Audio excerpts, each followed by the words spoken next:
Halos 40 barko ng China ang namonitor ng Philippine Coast Guard sa Escoda o Sabina Shoal na nasa kanluran ng Palawan. Nagpadala ng barko roon ang Philippine Navy para magbantay rin kasamang Philippine Coast Guard ship na BRP Teresa Magbanwa. Halos isang buwan nang hindi umaalis ang BRP Teresa Magbanwa para pigilan ang pagtatayo ng artificial island ng China. Bago yan, natuklasan malapit sa Escoda Shoal ang mga patay at durog na corals na ayon sa PCG. Posibleng simula na ng reclamation para makapagtayo ng istruktura.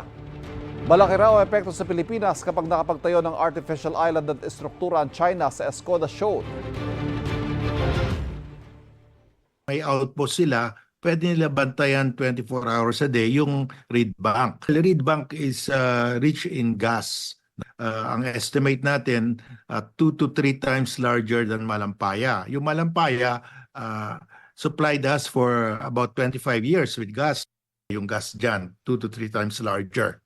So it could even last up to 75 years. It will be easier for them, no, na tuluyang harangan ang ating resupply operation sa Ayungin. Una nang itinanggi ng Chinese Foreign Ministry na nagtatayo ng artificial island ng China sa Escoda Shoal. Ayon sa Asia Maritime Transparency Initiative, 7 artificial islands na naitatayo ng China sa West Philippine Sea simula noong 2013. Kapuso, para laging una ka sa mga balita, bisitahin at mag-subscribe sa GMA Integrated News sa YouTube. Sa mga kapuso abroad, samahan nyo kami sa GMA Pinoy TV at sa www.gmanews.tv.